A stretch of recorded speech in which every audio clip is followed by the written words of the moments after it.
ये कुमय मंद मोह बस कुटिल हृदय ज्ञान पुनि प्रभु मोहे विसारे वो दीन बंधु भगवान।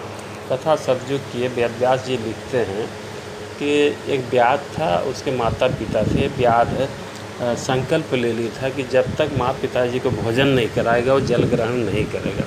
वो शिकार करने के लिए निकलता है, थोड़ा जल ले लिया, धनुष बाण लिया, और उस दिन महाशिवरात्रि का दिन था। घूमा चारों तरफ, कहीं शिकार नहीं मिला। तालाब के किनारे जाता है, एक बेल का पेड़, उसके नीचे शंकर भगवान का स्वयंभू लिंग था, तो उस पर चढ़ जाता है। शिकार का ध्यान में रहता है। अब क्या होता है कि शरीर का रगड़ से कुछ पत्ता शंकर भगवान पर गिरा और जल कुछ गिरा। शंकर भगवान के प्रथम चरण का पूजा संपन्न हो गया। तब तक देखता है हिरनी आई और ये सर तान दिया। हिरनी बोली कि देखो व्याध भाई, मेरे घर में छोटे छोटे बच्चे हैं, मैं उनको सौंप दो अपने बहन को, फिर आ जाऊँगे, फिर हमको मार के खा जाना।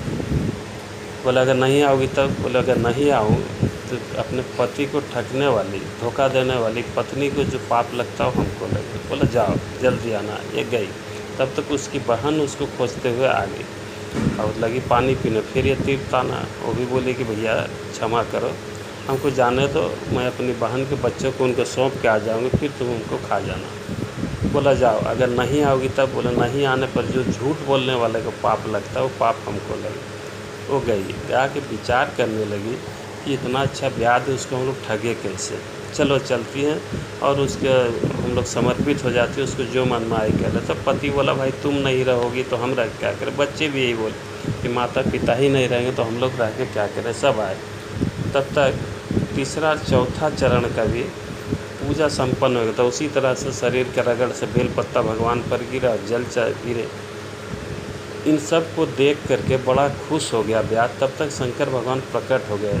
बोले बेटा मांगो, क्या वर मांगते हो, हम तुम पर खुश है। महाशिवरात्रि का दिन है, तुमने मेरे ऊपर जल अर्पण किया है, बेलपत्र चढ़ाया, उपवास रहा। भगवान से बोला व्याध कि हमको अगर वरदान देना चाहते हैं तो यही दीजिए कि आपका भक्ति कभी नहीं छूटे। बोले ये तो हम तुमको दिए, एक वरदान और देते हैं कि त्रेता युग में भगवान श्री हरि विष्णु राम के रूप में आएंगे, आप श्रीरंग बेरपुर के राजा गुह बनेंगे। तो यही राजा गुह हुए। बोला और आगे सुन लो, भगवान आपसे मित्रता करेंगे और उसके वनवास को पूरा करने के लिए आप उनके साथ बहुत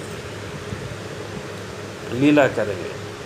और ये जो नर हिरण है ये केवट बनेगा, भगवान को एक पार लगाएगा। और ये जो दो हिरनी है ये उनकी पत्नी बनेगी और ये उनके बच्चे बनेंगे। इतना करके भगवान अंतर ध्यान हो गया और त्रेता युग में यही केवट गुह बना, हिरण गुह